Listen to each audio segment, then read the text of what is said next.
Hello everybody, I can prepare for my sequence and series test by practicing. Let's go.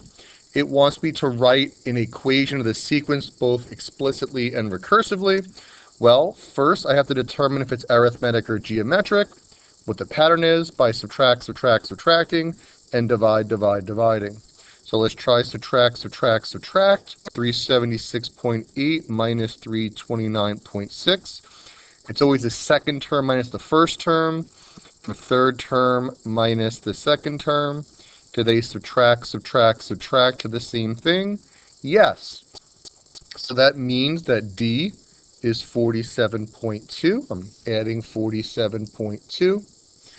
A1 is 329.6. My explicit formula is given to you on the reference sheet. It's an equals a1 plus n minus 1d. So all I'm doing, make sure you leave an as an and n as n. So it's an equals 329.6 plus n minus 1. And then d is 47.2. And I like you to throw the d in parentheses.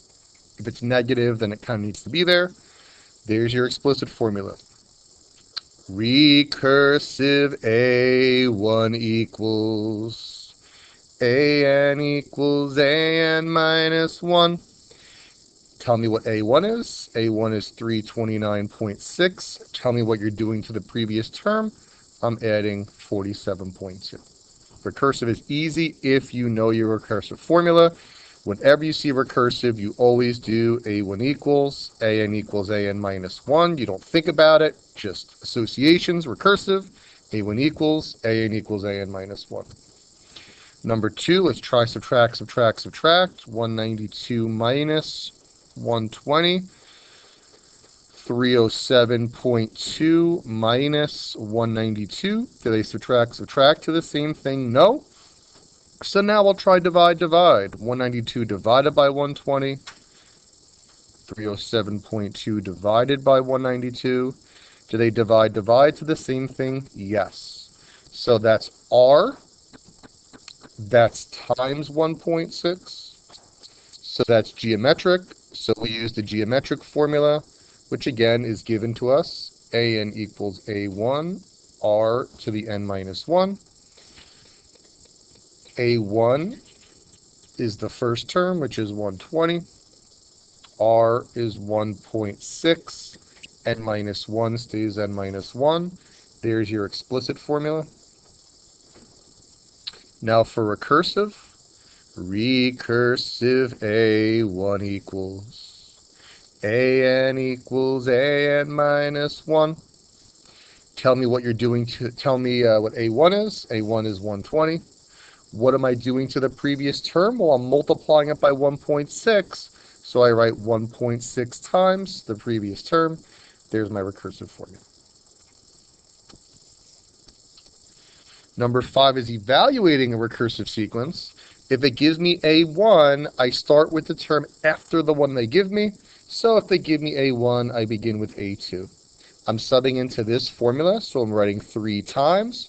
Now an minus 1 means the previous term. If I'm finding the second term, the previous term is the first term, which is 9 minus 4. I'm taking the first term and I'm subbing it into that an minus 1 spot. Use a calculator if you need to. That's 23. Now that I have the second term, I can find the third term. I'm subbing it into this, so it's 3 times.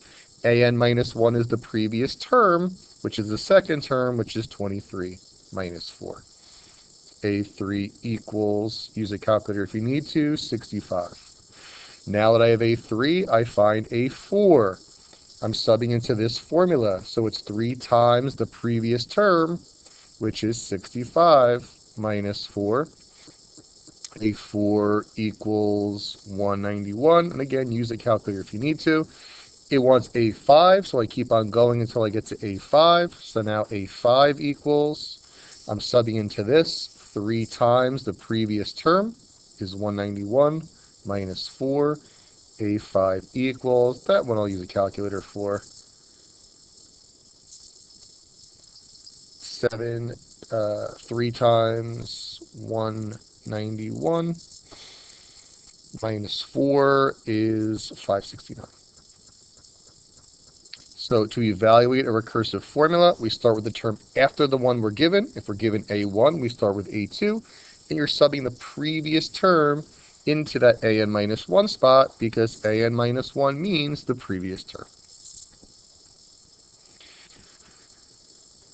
Number 7, the average depreciation rate of a new boat is approximately 8%. It's depreciating by 8%.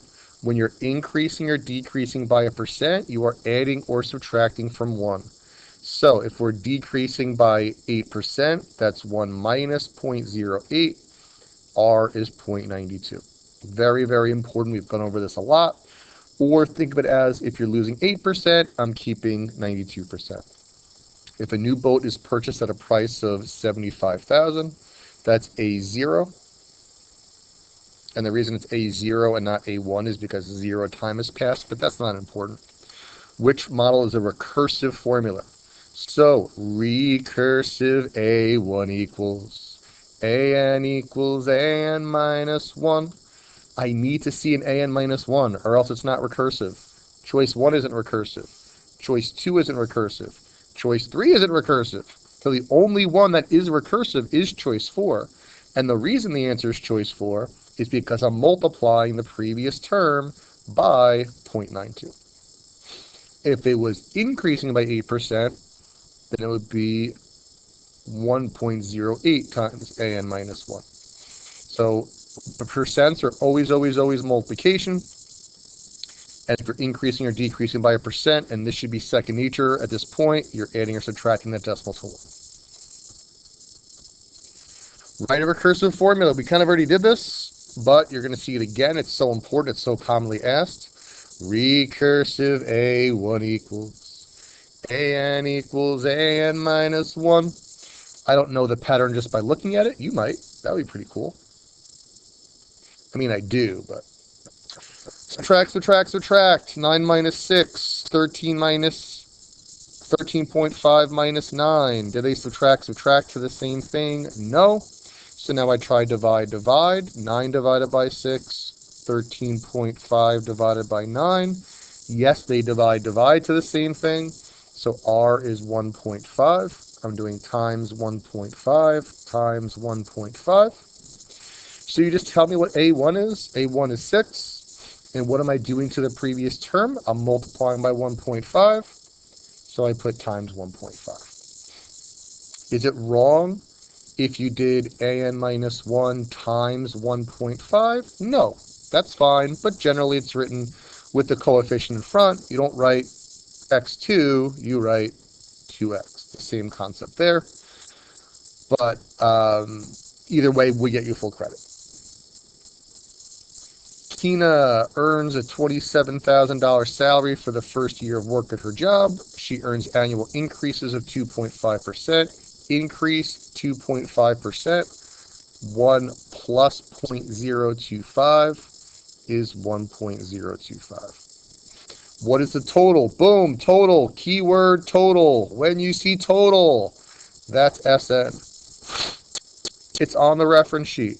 A1 minus A1 R to the N over 1 minus R. So I need A1, I need R, I need N. I've already got R is 1.025.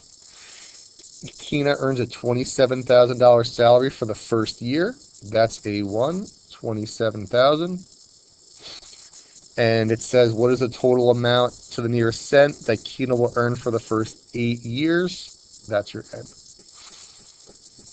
So I have S8 equals A1 minus A1 R to the N over 1 minus R. There's no work to do. There's no algebra to do. Just type it into the calculator. 27,000 minus 27,000.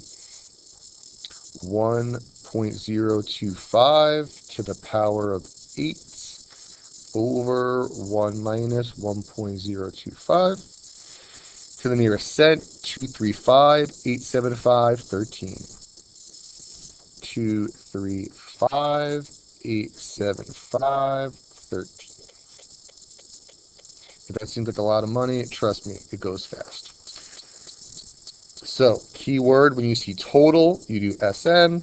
Other keywords, when you see recursive, you do A1 equals, AN equals AN minus 1.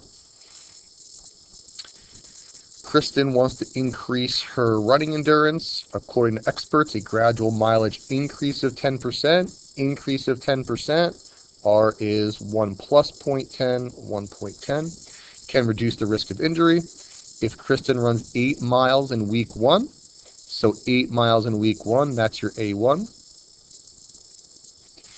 Which expression can help her find the total? Boom, total again, SN. Your go-to for SN is A1 minus A1 R to the N over 1 minus R. A1 is 8, R is 1.10. Let's read on. The total number of miles she will have run over the course of her 6-week training program. So N is 6. So I do S6 equals A1 minus A1 R to the N over 1 minus R. Now, if I look at the choices, it doesn't want the actual answer, it just wants the setup. Well, choices 1 and 2 have summations, so let's hold off on that for the time being. Let's look at choices 3 and 4. Are they correct? Well, choice 4 has 0.10 instead of 1.10, so that's wrong. The top looks good on choice 3. The bottom is 0.90. They combined the bottom. Is 1 minus 1.10 0.90? 1 minus 1.10 is not 0.90. That's not right. So, because the other choices are summations, we have to do it with summations. We only do summations if you literally see the summations in your choices. So, summations, series is the sum of a sequence. So I'm literally doing the sum of the sequence. I'm using the sequence formula after a summation. We only do this if you have to, if it's multiple choice and you see those summations. So I'm going to sub those values into the summation sequence formula. N equals 1 to 6. A1 is 8. I'm still using these values. R to the N minus 1. Choice 1 is the answer. It's not going to always be the summation. It could be one that's explicit, that doesn't have the summation. But if the choices have some summations and some explicit, you're going to have to do both. In this case, the explicit wasn't there, the summations was. And again, only do summations if you literally see summations in the answer like you have it here. This is not given to you on the reference sheet exactly. This is the sequence formula. You have to understand that series is the sum of the sequence. So we put the sequence formula with the summation. We're getting close to the end here. Now we got some review. So the big reason why this is on your review is because I am getting frustrated with students getting zeros on equations. First of all, we are definitely going to solve it algebraically. But if you can't solve it algebraically, which many of you can't, I do not want to see these zeros. Y1, Y2, intersect. We cannot be taking zeros on equations. Go to Y equals. Type in X into Y1. Type in 1 plus radical X plus 5 into Y2. Zoom 6 to start. Do I see my intersection? Yes. Second trace, option 5. Enter, enter, enter. X coordinate, X equals 4. That's getting you 1 point out of 2. I do not want any zeros. I am very frustrated seeing all these zeros on the midterm, all the equations, 0, 0, 0. If you cannot do the algebra, let's address the algebra. But if you're not going to be able to execute the algebra, we do y1, y2 intersect. This is the work you need to show. To do this algebraically, to solve a radical equation, the first step is to isolate the radical. Is the radical by itself right now? No. So I subtract 1 from both sides. X minus 1 equals radical x plus 5. Now that the radical is isolated, I square both sides. The square and the radical cancel. X minus 1 squared is x minus 1 times x minus 1. And to do that, we do our box. X minus 1, x minus 1, x squared, minus 1x plus 1. X squared minus 2x plus 1 will be combined like terms.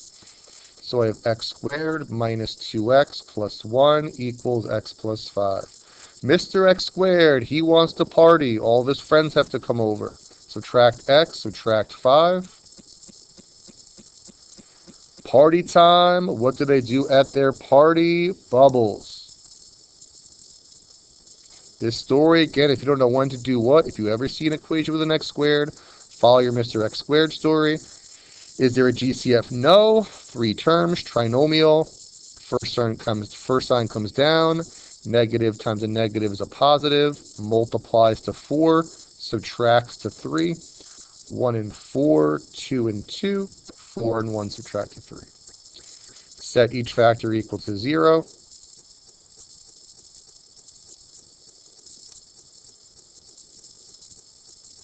I get x equals 4, x equals negative 1. Now you must check, not that you did something wrong, but you must check. I'll start by checking 4 in the original. So I think the most efficient way is to store 4 as x. Type in the left-hand side, x. Don't have a lot of space here. Type in the right-hand side, 1 plus radical x plus 5.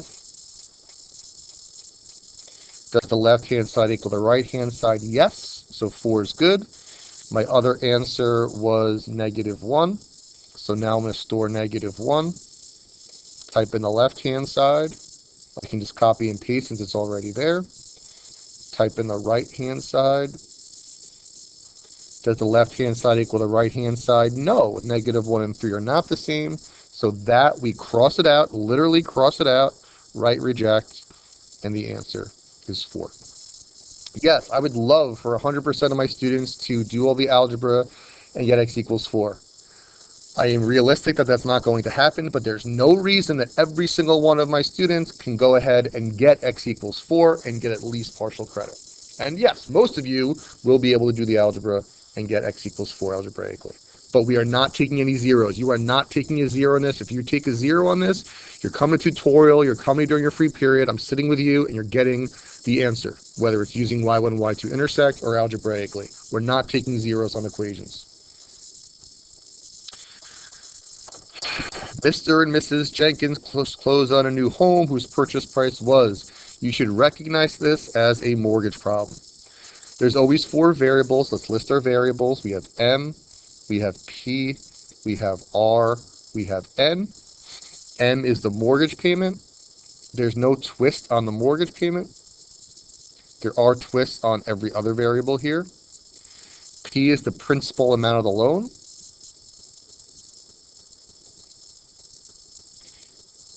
And for P, it's always the total cost minus the down payment. That will always be the case. Whenever you're subbing in for P, unless it says the amount borrowed is, if it gives you the total cost and it gives you the down payment, you subtract those for P, the principal, the amount of the loan. The R is the monthly interest rate. As a decimal, it could give the annual rate, either way, whatever rate it gives you, but you do have to make it into a decimal like we've done for every other percent. N is the number of monthly payments, and every time you substitute in for N, you're always multiplying 12 by the number of years. So for mortgage problems, the algebra is really insubstantial. It's not there, but you do need to know when you're subbing in for P, it's the total cost minus the down payment. You need to make the rate into a decimal, and the number of monthly payments is always 12 times the number of years. So let's see what we got here. The purchase price of the home was $380,000. The down payment was $76,000. So P is going to be $380,000 minus $76,000, which is $304,000. You're always subtracting the total cost and the down payment for your P for your amount of your loan. The monthly interest rate was 0.3125%. Even though it's already technically has a decimal in it, it's still a percent. So we have to move the decimal 2 places to the left or divide by 100, 0.003125. For the mortgage problems, the rate is usually going to be 0.00 something. It's a 30-year loan, so the number of monthly payments is 30 times 12. Because there's 12 months in a year, you're always multiplying the number of years by 12, and it's asking for the mortgage payment. So now I'm going to carefully substitute these values into my formula. I'm not quite sure where I'm going to do this. I can squeeze it in here. So M is M. T is 304,000 times R is 0.003125. 1 plus 0.003125 to the power of n is 360 over 1 plus 0.003125 to the power of 360 minus 1. This might seem complicated, but there's no algebra to do. I can literally just type that into the calculator, and that's exactly what I'm going to do. I've got 304,000 times alpha x 0.003125, 1 plus 0.003125 to the power of 360 over 1 plus 0.003125 to the power of 360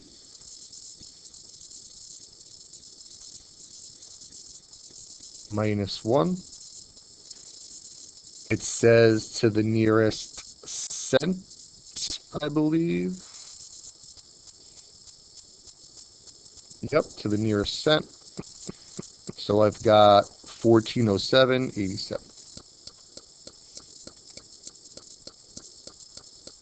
Now, when we did these questions initially, I asked you then for the down payment. And a separate question where we always had to find P first. However, if you notice, I didn't put that on the review sheet. They haven't been asking it lately. It's been a very long time since they've asked that on the regions.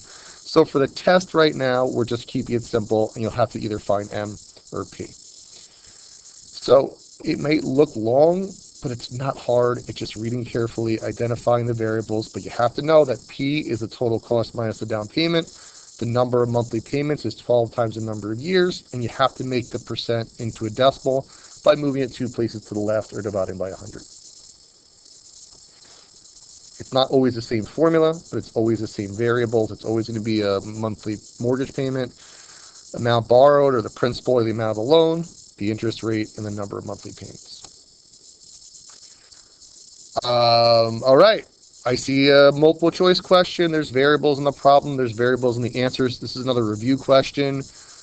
Use your multiple choice strategy. Store values for x and y. So I'll do 10 store as x, 15 store as y. I'm going to type in the original problem, 2xy squared. Type in y, alpha 1. Now, because there's a root there, to deal with that root, put parentheses. That way, when I go alpha window 6 to type the root in, it's separated from that 2xy squared. Otherwise, it would have ended up in there. X squared y.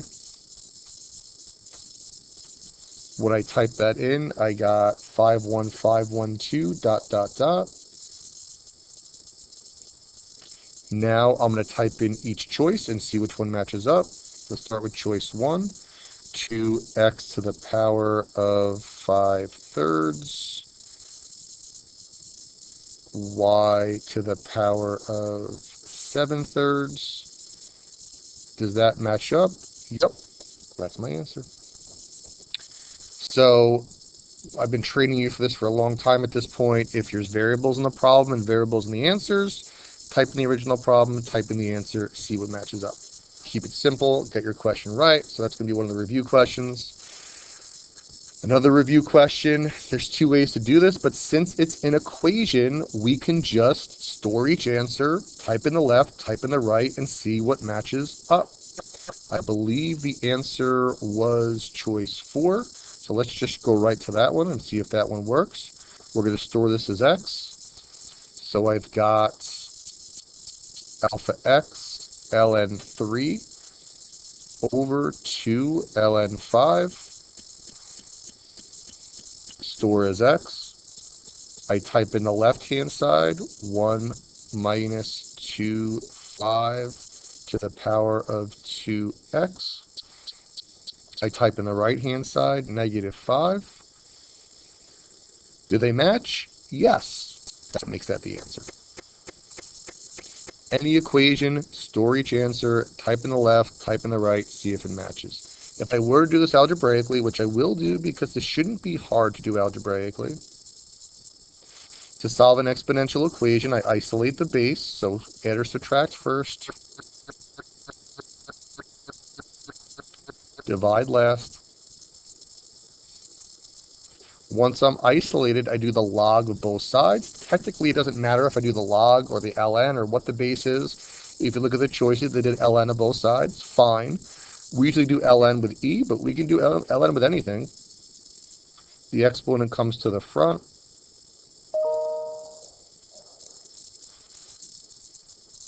I isolate x by dividing 2 ln 5, and we can see that that matches up to choice 4. But if you don't want to do the algebra and it's multiple choice, just store each answer, type in the left, type in the right, match it up. And I got one more. We weren't good at this question. We've been getting a lot better at this question, so I want to keep on reinforcing it.